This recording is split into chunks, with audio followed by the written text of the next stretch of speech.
नमस्ते हे नाथ नारायण वासुदेव। आज की बहुत बढ़िया कथा एकादशी महाव्रत। इस व्रत का ग्रंथों में बहुत महत्व है, बहुत महत्व माना गया है कि इस कथा को जो सुनता है और महा एकादशी व्रत जो करता है उसकी समस्त मनोकामनाएं पूर्ण होती है और हर मनोकामना को पूर्ण करते हुए और सुखों को भोगते हुए आदमी मोक्ष को प्राप्त करता है। इसलिए मैं बहुत बढ़िया आज कथा लेके आया हूँ, महा एकादशी व्रत कथा। कथा कुछ इस प्रकार है कि एक राजा थे और उनके लड़के थे। तो सब लोग रास्ता पकड़ के कहीं दूर जा रहे थे। वहाँ से जिधर से एक रास्ता गुजरा था उसी रास्ते के बीच में थोड़ा सा गड्ढा था। उसी गड्ढे में एक गौ माता बैठी थी, काफ़ी गौ वृद्ध थी। जो आता था कोई साइड से इधर से उधर से थोड़ा पाक उसके पाँव में लगता था, हिल के निकल के चले जाते थे। उनके राजा साहब के जो लड़के थे वो थोड़ा हाई फाई में थे। वो कहे कि मुझे पाँव को कैसे लगेगा, ये गौ ही तो बैठी है, कौन क्या है। गौ माता के सर के ऊपर यहाँ पर अपना पाँव रखे और रख करके छलांग लगा के हिल गए। गौ माता वहाँ बैठी थी, उन्हें शराब दे दी कि मुझे जहाँ तक लोग को निकालना चाहिए निकालने के विषय में लोग सोच रहे हैं, लेकिन तुमने तो मुझे और पाँक में गाड़ने की अपेक्षा ये मेरे सर पे लात रख करके हिले हो। जाओ, मैं तुम्हें शराब देती हूँ कि तुम जब अपने कोहबर में जाओगे शादी करने, कोहबर के टाइम में तुम गधा बन जाओ और तुम्हारा शादी वहाँ से कैंसिल हो जाएगा, तुम किसी काम का नहीं रहना। गौ माता ने शराब दे दी। अभी तो गौ माता जानी और बाकी उनके लड़के तो चले गए। लड़के का जब शादी विवाह का टाइम आया, लोग आए, देखे, ताकिए, देख होके गए। राजा थे, दूसरे राजा के घर से आए, देख होके सब कुछ ठीक करके चले गए। जब वो शादी के टाइम आया, सब गाजे बाजे सब सेट करके उसके गए शादी करने के लिए। उस टाइम में कोहबर का टाइम जो होता है, जहाँ कोहबर किया जाता है, कोहबर घर में गए और वहाँ पे जाके गधा होके गधा की बोली हैं करने लगे। अब तमाम लोग सब कुछ छोड़ दिया, बोला कि लो भाई ये क्या, ये तो आश्चर्य हो गया, आदमी से गधा बन गए। अब एक खबर महफिल में गया राजा साहब के पास जिनके लड़के थे कि आपके लड़के तो कोहबर में गधा हो गए। वो सुने, बोले हाँ ऐसा कैसे हो गया, मेरा लड़का कोहबर में गधा हो गया, अभी आदमी था, अभी थोड़ा देर बाद गधा हो गया। ये कौन सा जन्म का मैंने चूक किया या कौन सा जन्म का पाप किया हूँ या किस देवता का दिक्कत आ गया जिससे मेरे लड़के को उन्होंने कोहबर में गधा बना दिया। अब ये चुपचाप मन उदास करके राजा साहब जो है महफिल में बैठे थे कि अब क्या होगा। इतने में एक घर के बगल के आदमी आए, वृद्ध थे। बोले कि राजा साहब आपसे एक बात बताऊं। बोले हाँ बताओ। बोले कि आपके गाँव यहाँ से 3 कोस दूर एक जात की चमाइन है जो साल का 24 एकादशी करती है। महीना में 2 एकादशी व्रत होता है, तो साल का ये 24 एकादशी हो गए। 24 एकादशी करती है।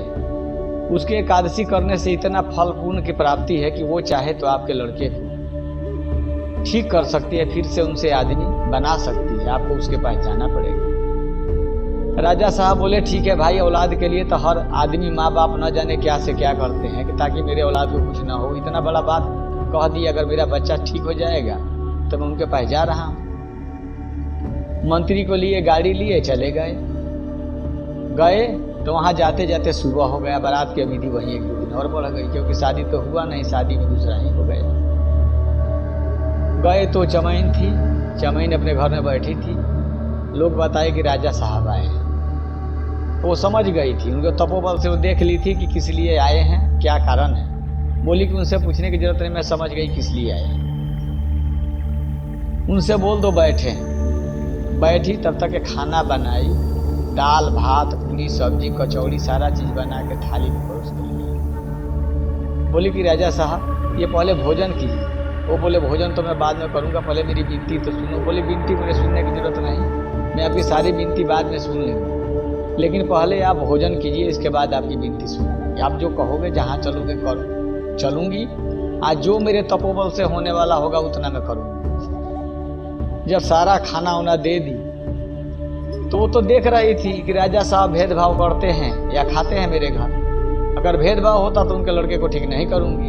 अब भेदभाव नहीं होगा तो वहाँ स्वयं चल के ठीक कर दूंगी। सारा भोजन जैसे खाने के लिए थाली में तैयार किया जाता है, मिलाया जाता है, वैसे चावल दाल मिला लिए, सब्जी बगल में था, सब कुछ था, मिला के जैसे मतलब सान के यहाँ मुंह तर लिया ऐसे खाना खाने के लिए। इतने में चमैन जो है हाथ में बोली कि नहीं नहीं नहीं, आपको खाना नहीं, आप हाथ नीचे करो, हाथ नीचे करो। बोली कि मुझे तो ये देखना था कि आप कहीं मेरे से भेदभाव तो नहीं रखते हो कि जात की चमैन है और मैं कहाँ राजा हूँ।